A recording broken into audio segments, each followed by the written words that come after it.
بسم اللہ الرحمن الرحیم۔ السلام علیکم ورحمۃ اللہ۔ جس وقت نبی پاک صلی اللہ علیہ وسلم کی عمر 28 برس ہوئی، اس سال مکہ مکرمہ میں ایک ایسا واقعہ رونما ہوتا ہے جو عرب کی تاریخ کے غیر معمولی واقعہ مانا جاتا ہے، یعنی حضرت علی رضی اللہ تعالیٰ عنہ کی کعبہ شریف میں ولادت باسعادت، جیسے مورخین نے اپنی کتابوں میں متواتر طور پر ذکر کرتے ہیں۔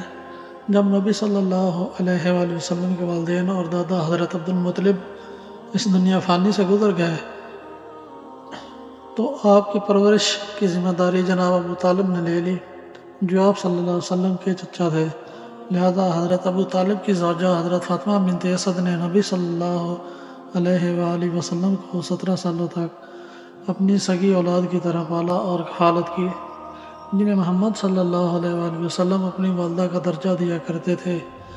جب حضرت فاطمہ بنت اسد حاملہ ہوئی تو آپ صلی اللہ علیہ وآلہ وسلم نے حضرت فاطمہ بنت اسد کے گھر تشریف لاتے، لہذا آپ احترام میں کھڑی ہو جایا کرتی تھی۔ ایک دن آپ صلی اللہ علیہ وآلہ وسلم نے فرمایا، اے والدہ، آپ حاملہ ہیں اور اس حال میں مجھے گوارا نہیں کہ آپ میرے احترام میں کھڑی ہوں۔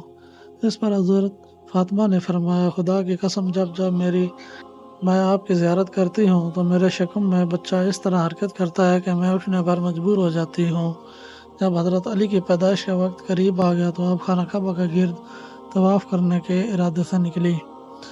جب حضرت فاطمہ بنت اسد طواف کعبہ کر رہی تھی تو اچانک عین اسی وقت انہیں درد زا شروع ہو گیا۔ آپ کعبہ کے سامنے کھڑی ہو گئی اور کہنے لگی، اے پروردگار، تجھے اس گھر کی عظمت کا واسطہ دے کر تیری بارگاہ میں دعا کرتی ہوں، یہ مشکل مجھ پر آسان کر دے۔ اچانک کعبہ کی ایک جانب کی دیوار میں دراڑ پیدا ہو گئی اور حضرت فاطمہ اس حصے سے خانہ کعبہ میں داخل ہو گئی۔ لہذا 13 رجب کے دن خانہ کعبہ کے اندر مولا کائنات حضرت علی رضی اللہ تعالیٰ عنہ کی پیدائش ہوئی۔ پیدائش کے 3 روز تک آپ کعبہ سے باہر نہ آئی۔ پھر جب آپ باہر تشریف لائے تو آپ ایک پر نور بچے کو اپنی گود میں لیے ہوئے تھی۔ حرم شریف خوشی سے اور مسرت سے جھوم رہا تھا۔ پھر رسول صلی اللہ علیہ وسلم تشریف لائے اور اس مبارک بچے کو اپنی آغوش میں لیا۔ روایتوں کے مطابق پیدائش کے بعد 3 دنوں تک حضرت علی نے اپنی آنکھ نہیں کھولی، لیکن جیسے رسول صلی اللہ علیہ وسلم نے انہیں گود میں لیا، آپ نے اپنی چشم مبارک کھول دی اور اس طرح اس دنیا میں تشریف لانے کے بعد حضرت علی نے سب سے پہلے حضرت محمد صلی اللہ علیہ وسلم کا دیدار کیا۔ آپ نے اس بچے کا بوسہ لیا اور اعلان کیا کہ اس کا نام علی ہوگا۔